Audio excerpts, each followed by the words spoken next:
જય ભગવાન મિત્રો, પુરુષોત્તમ માસનું પૂર્ણ ફળ જો તમારે પ્રાપ્ત કરવું હોય તો આ 3 ઉપાય તમારે ખાસ કરવાના છે।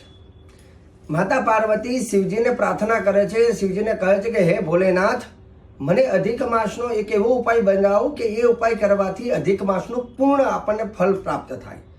ત્યારે ભગવાન ભોલેનાથ માતા પાર્વતીને કહે છે કે જે વ્યક્તિ અધિક માસ દરમિયાન જપ તપ વ્રત કદાચ કરવામાં સક્ષમ ન હોય અથવા કોઈ કારણોસર નથી કરી શક્યા તો તે લોકોએ અધિક માસનો છેલ્લો દિવસ એટલે અમાવસ્યાનો દિવસ આ ઉપાય કરવાના। આ વખતે અમાસ પછી સોમવતી અમાસ છે, તો આ ઉપાય કરવાથી શું થાય છે તો અધિક માસનું પૂર્ણ ફળ મળે છે, દુઃખ દરિદ્રતા નષ્ટ થાય છે, લક્ષ્મીનું આગમન થાય છે।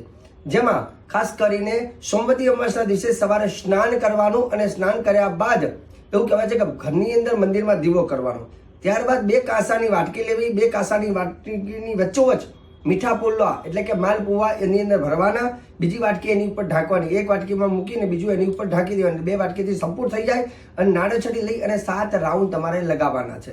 7 રાઉન્ડ લગાવ્યા બાદ એ મીઠા પુલ્લાનું જે સંપૂર્ણ છે ભગવાનના મંદિરમાં મૂકી અને ત્યાર પછી કોઈ બ્રાહ્મણને અથવા પૂજારી શ્રીને જો તમે એનું દાન કરો છો તો પૂર્ણ પુરુષોત્તમ માસનું ફળ તમને પ્રાપ્ત થાય છે। બીજો ઉપાય, શક્ય હોય તો તે દિવસે જો તમે દાન કરવામાં સક્ષમ ન હોય તો આ બીજો ઉપાય ખાસ કરજો, મૌન વ્રત। સવારથી સૂર્ય ઉદયથી માંડીને બીજા દિવસ સુધી મૌન વ્રત ધારણ કરવું, એ દિવસે એના કરવાથી પણ ફાયદો થાય છે। ત્રીજો ઉપાય, અન્નદાનનું વિશેષ મહત્વ છે।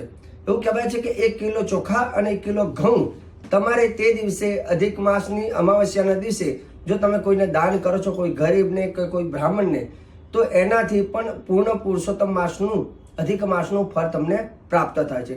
મિત્રો, ખાસ કરીને વિડીયો સારો લાગે વિડીયોને લાઈક કરજો, શેર કરજો, સબસ્ક્રાઈબ કરજો અને રહી વાત જ્યોતિષને લઈને તમારે કંઈ પણ જાણકારી લેવી હોય તો અમારા કાર્યાલયનો સંપર્ક કરજો। મને આપી દો રજા। જય ભગવાન।